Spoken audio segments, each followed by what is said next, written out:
Hello there, I'm back once again with the second part of the video for congruency of triangles. So today I will be taking some of the examples from your own book and let's see how to solve it in a proper way so that you don't lose even a single marks. So let's get started. On your screen you can see two triangles. One triangle is ABC and the second triangle is ADC. Now in the figure, as I have already told you, two things will always be given. If you see the figure carefully, you will see a single dash here and a single dash here, as well as a double dash here and a double dash here. So one thing is very clear from the figure that we are already given with the sides equal. So two sides we have already got, and the third one we have to look for. Now in most of the figures you will see that the two triangles are joined together, and whenever they have a common line or a common angle, there goes your third one. Now here if you see carefully in the figure, the side AC is common to both the triangles. So this is your third side, right? So AC is equal to AC will become common. This is how you get the property as SSS. Now the question is how to properly write down in your answer sheet so that you do not lose any marks. I'll be telling you in this first question the entire way how to write it down. Now your first step will always be the given. What is given to you? What is given in the figure? Firstly, it is given as AB is equal to AD, and secondly, it is given to us as CB is equal to CD. Now this will be your first step, writing down the given part. Second will be what you have to prove, right? So to prove will be your next heading. In this, you will be writing down the thing that you have to prove. Now in the question, you have to prove that triangle ABC is congruent to triangle ADC. Now I will not be writing these two steps in all the questions. This is the first one that I am going to tell you how to properly write down in your answer sheet. So first part will always be the given part. Second part will be to prove, the thing that you have to prove here. Next will be your solution. Now in your solution we will be following the 5 steps that I have told you in my previous video. So first step will be naming of the triangle. In triangle ABC and triangle ADC. These are your two triangles.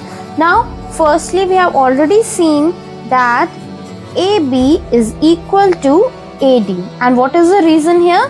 It is given. Secondly, CB is equal to CD. Again, what is the reason here? It is given. And the third one that we have seen, the common one, AC is equal to AC. Now in the bracket you can write down the same reason here.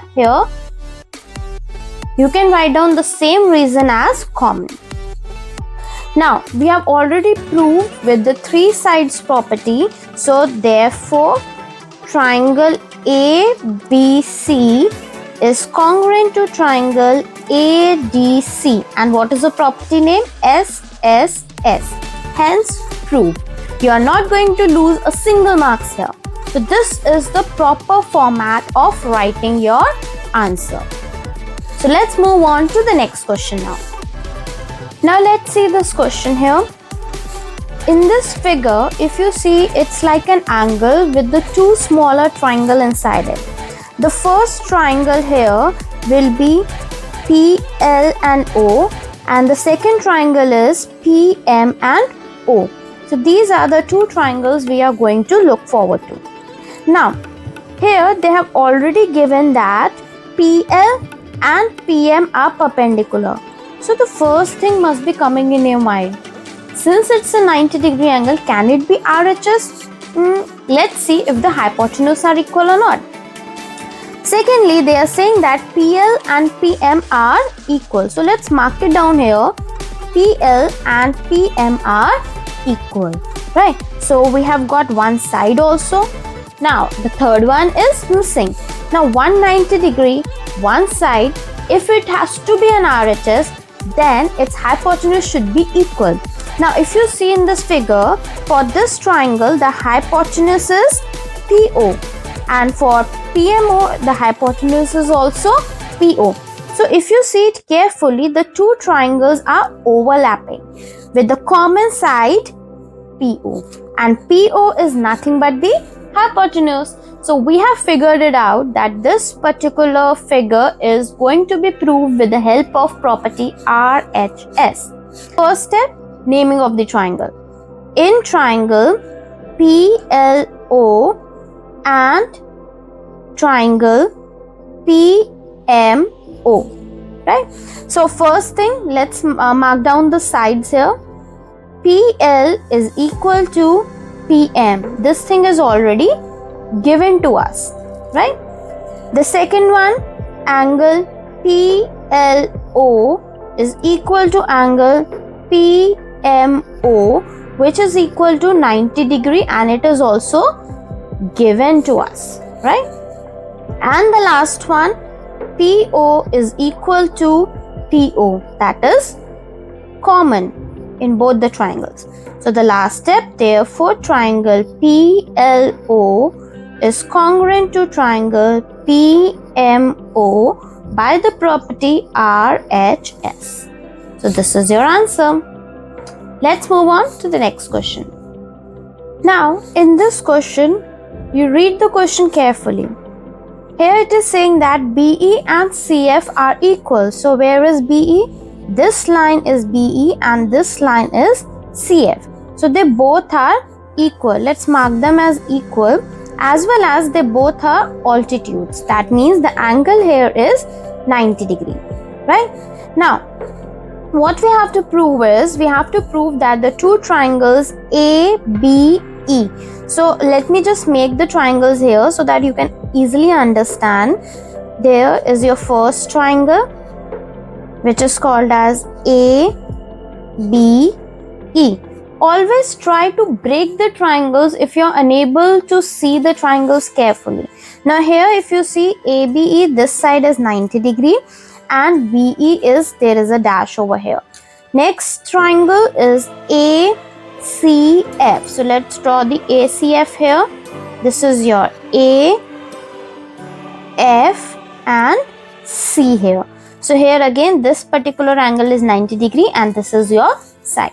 Now the two triangles are separated now, and you can easily identify that the two sides BE and CF are equal, and angle E and angle F are 90 degree. 90 degree. So can it be RHS? Let's find out. To get this particular triangle as RHS property, the hypotenuse has to be equal. Now here the hypotenuse is AB and here the hypotenuse is AC. But is there anything given that they are equal or common? No, it's not given in the figure. So please make sure this property is not RHS. Alright. Is there anything else that you can see common in both the triangles? See it carefully. You will definitely get something common. If not the side, is there an angle? If you see it carefully here, you will see that angle A is coming in both the triangle. So here angle A is common. So we got here two angle and one side. Now the side is not between the angles. It's further behind. So here we have two angles and a side. So our property is AAS. So always break the figure, which will make your solution much more easier. Now let's write it down. In triangle ABE and triangle ACF. Now first thing that is given here, that is BE is equal to FC. That is given. Next, angle AEB is equal to angle AFC, that is 90 degree, which is again given. And the last one, angle BAE is equal to angle FAC. That is common here. Therefore, triangle ABE is congruent to triangle ACF by the property AAS. So that's what I have told you. Though the triangle can look a right angle triangle, but it's not possible 100% that it will be going under RHS. So this is how you solve it. But in this question, one more part is there, that is, prove that AB is equal to AC. Now, once you have proved that the two triangles are congruent, so that means that the triangles are the exact replica of one another. If I put the first triangle over the other, it will overlap, which means all the sides and all the angles are equal. So there is one Brahmastra, I would say, that is CPCTC, which means corresponding part of the congruent triangles are congruent. That is, if the triangles are congruent, every side and every angles are equal. Now for the second part, you don't have to do much. You simply have to write down that since triangle ABE is congruent to triangle ACF, therefore the side AB will be equal to the side AC CPCTC. That's it. You just have to write down this word and you're done. You don't have to again solve the entire question. Just simply say that since the triangles are equal, so all its sides will be equal. I hope you understand these few questions. If you still have any other question in your mind, you can write down in the comment box. I'll definitely make another video for that particular question as well. So don't forget to like and subscribe my channel. See you in the next video. Bye bye.